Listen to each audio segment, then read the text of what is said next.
Olá, meu nome é Larissa Porto, sou aluna do programa de pós-graduação, na verdade, egressa do programa de pós-graduação em letras da Universidade Federal do Maranhão.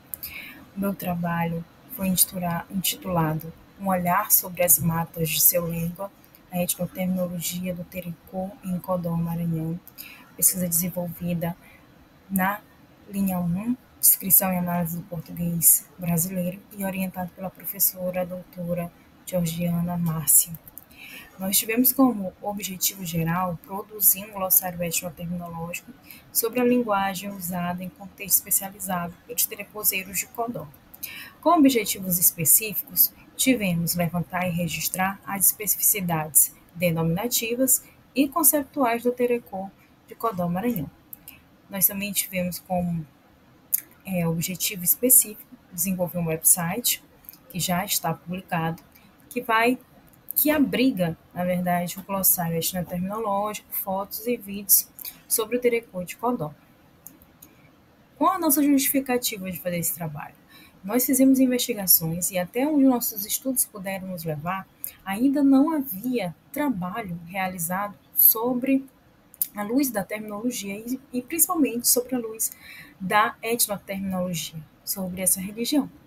Então, além disso, nós temos como base para justificar a importância desse trabalho os estudos da professora Amanda Carmo Ferretti, que considera que o Terecô nasceu em Codó, especificamente na comunidade rural quilombola Santo Antônio dos Pretos.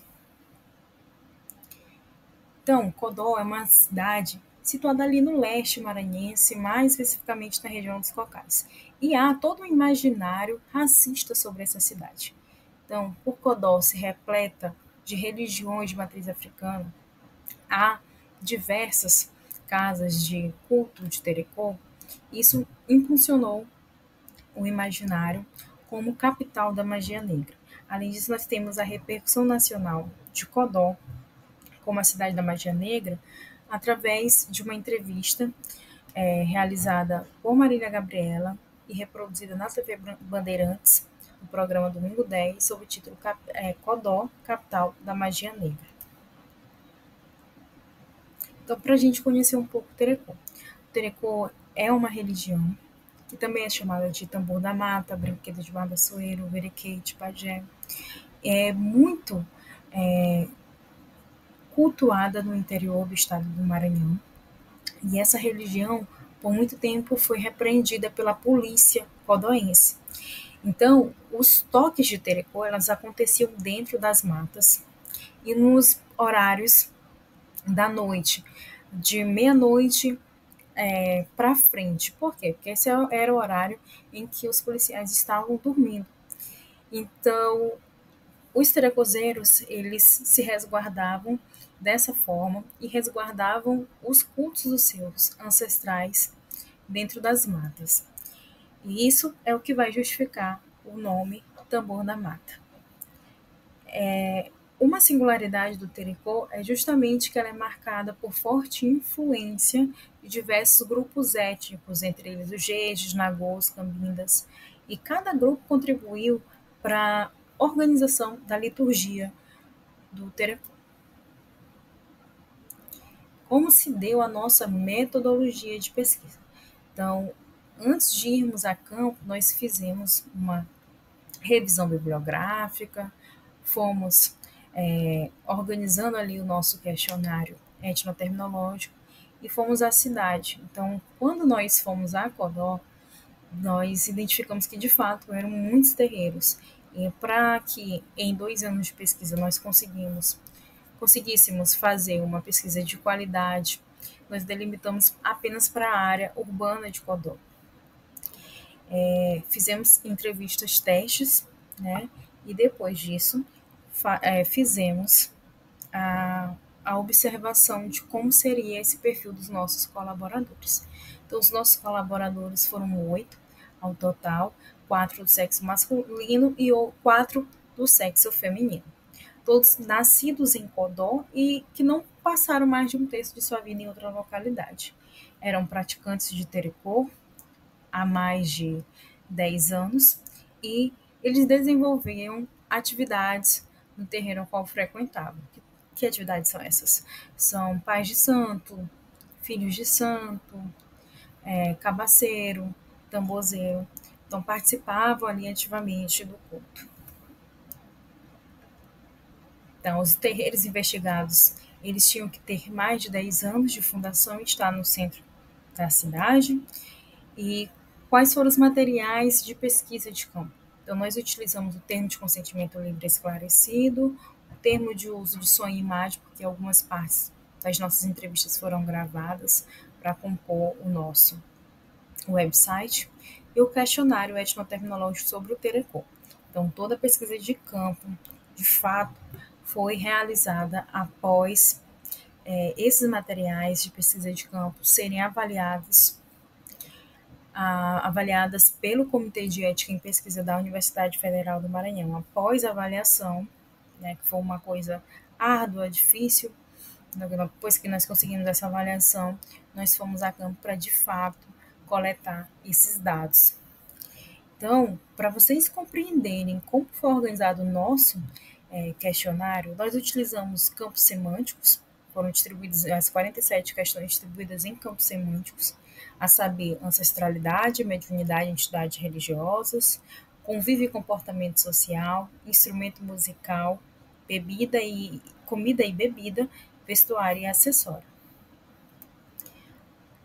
A organização, né, do nosso material coletado, como nós fizemos essa coleta e o armazenamento dos nossos dados. Para isso, nós fomos lá mediante um celular, né, a gente diz que é um gravador, gravamos as entrevistas. Essas entrevistas foram transcritas grafematicamente, nem ortograficamente, e armazenadas em Dropbox, né?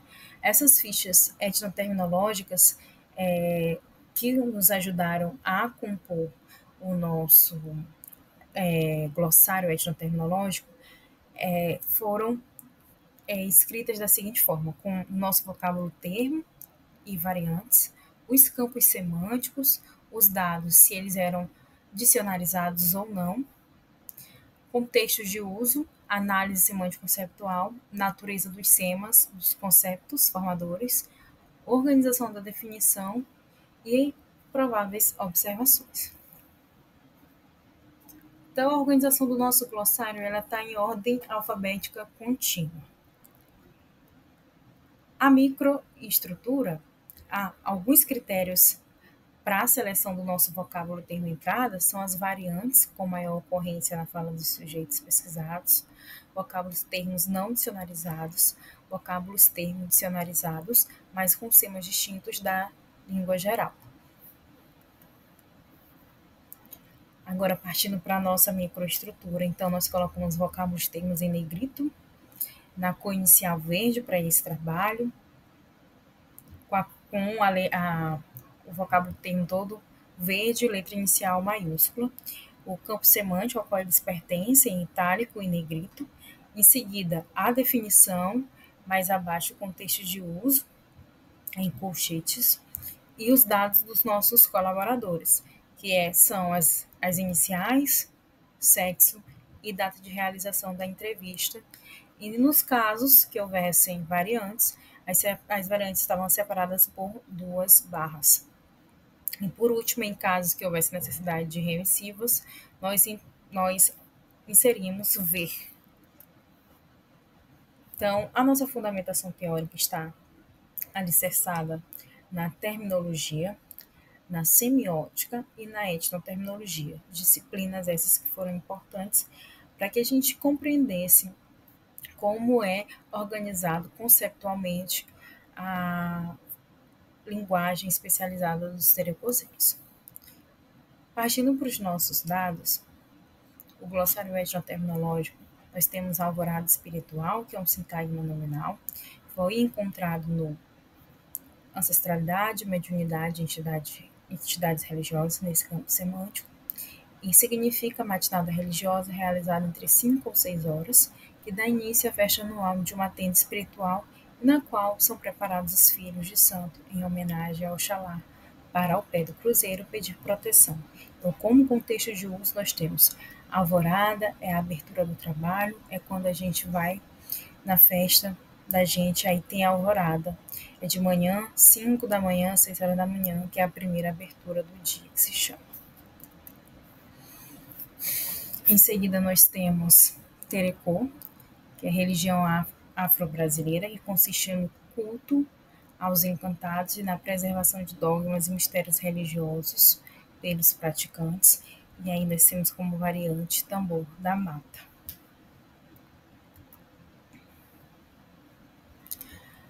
Nós temos também o vista limpa, que é um sintagma adjetival, também encontrado em ancestralidade, mediunidade das religiosas, nesse campo semântico, e a capacidade espiritual que permite ao médium visualizar os seres espirituais.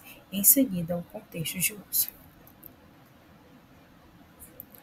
Como considerações finais, os vocábulos termos elencados nesses estudos estão revestidos por significados especiais, valores de vida, experiências e ancestralidades que são compartilhados pelos terecozeiros em Codó.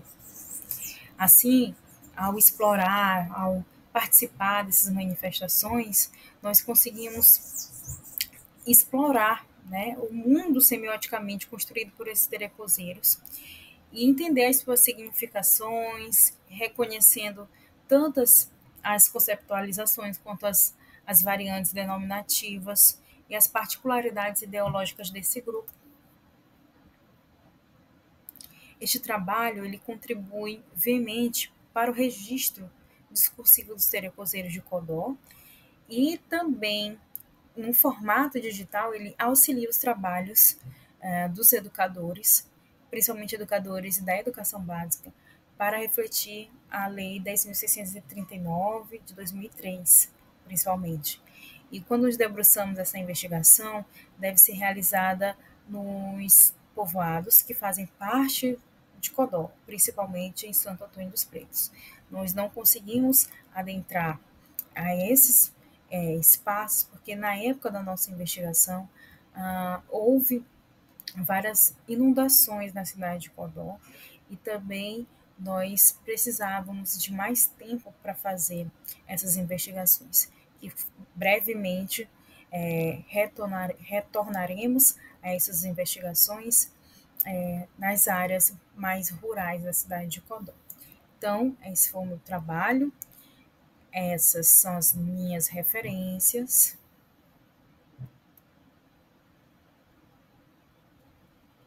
Agradeço a atenção de todos e agradeço também ao programa de pós-graduação em letras, aos professores pelas valorosas contribuições e por me mostrar o caminho árduo, difícil, né, e extremamente valoroso que é a pesquisa, se desenvolver uma pesquisa.